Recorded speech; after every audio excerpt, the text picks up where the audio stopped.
बरखा एक middle class family से आई एक संस्कारी लड़की थी। उसके सपने इतने ऊंचे नहीं थे जिन्हें उसका इंजीनियर पति प्रशांत पूरे न कर पाए। बरखा ने एक सीधी सादी प्यार से सराबोर जिंदगी की कल्पना की थी, परंतु उसके शादी के तुरंत बाद प्रशांत के पिता को अचानक दिल का दौरा पड़ा और वो इस दुनिया से चले गए और साथ ही ले गए प्रशांत और बरखा के जीवन के सारे रंग। सारी जिम्मेदारी अचानक प्रशांत के कंधों पर आ पड़ी। हनीमून के टिकट कैंसिल कराकर दोनों घर और घर वालों को संभालने में लग गए। बरखा उन लोगों में से नहीं थी जो ससुराल वालों को पराया समझती।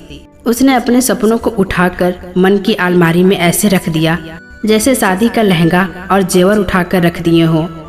प्रशांत का अब एक ही सपना था, पापा की कच्ची गृहस्थी को पार लगाना, और यह काम बरखा के सहयोग के बिना संभव नहीं था।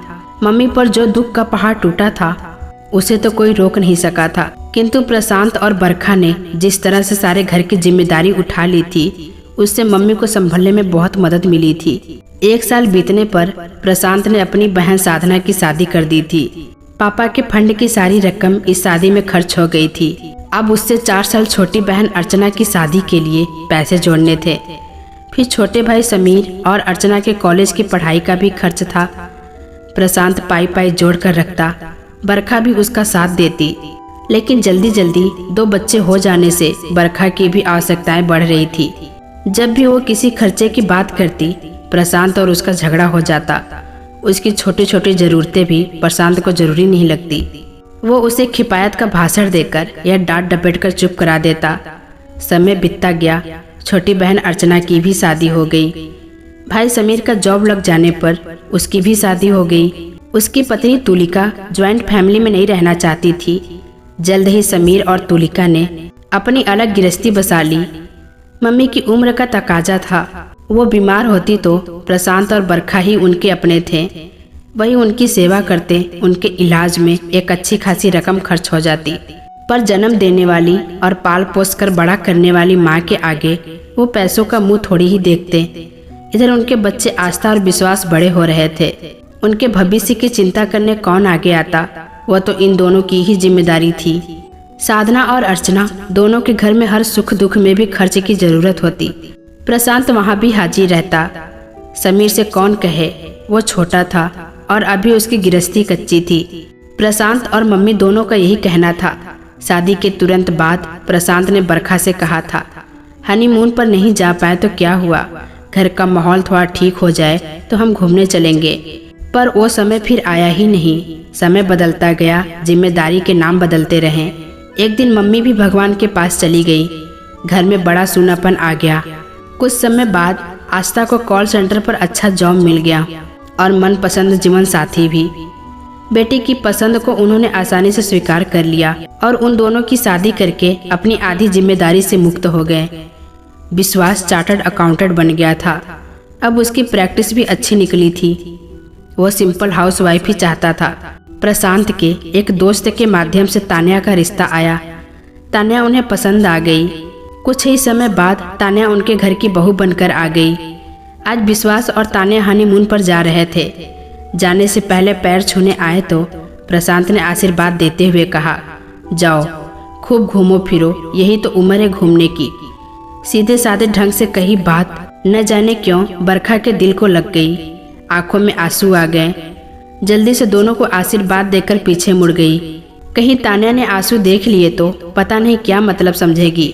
अब बरखा को लगने लगा था कि वो वाकई अब अपनी जिम्मेदारियों से मुक्त हो गई है। उसमें एक नई नवेली शादी का अरमान जाग उठा और वो बड़े मनुहार मन से प्रशांत से बोली, सुनो जी, अब तो हमने अपनी जिम्मेदारियां भी पूरी कर ली है।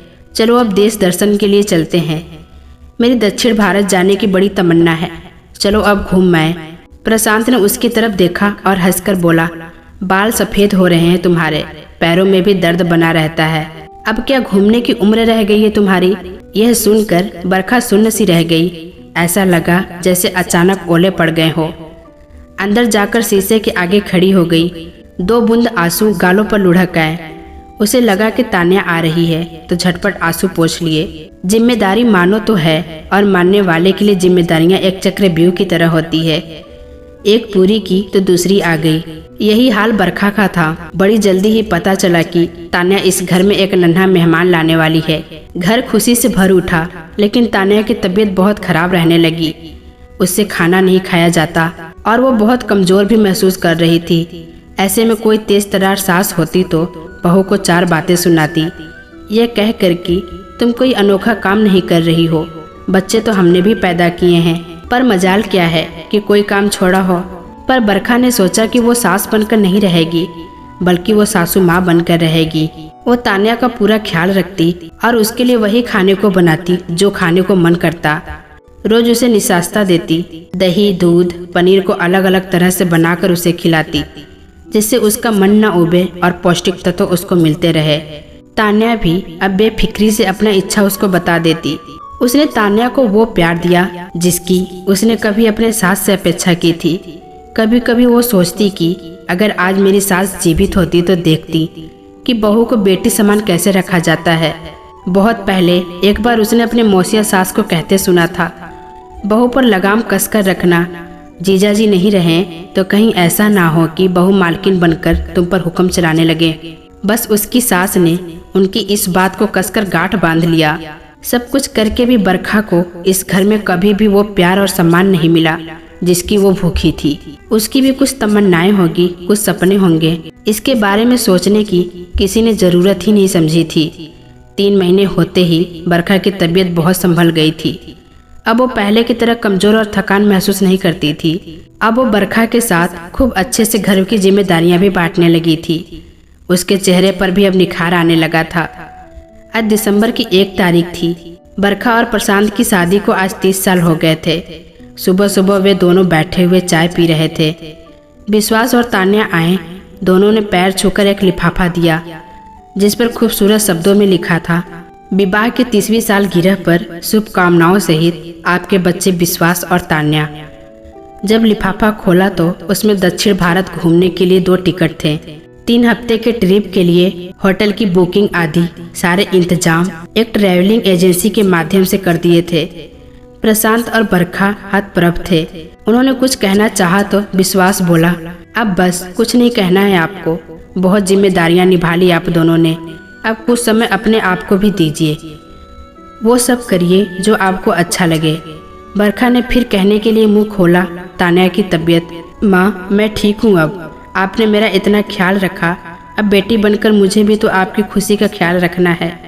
2 आंसू बरखा की आंखों से फिर लुढ़क आए, पर अब की बार ये आंसू खुशी के आंसू थे।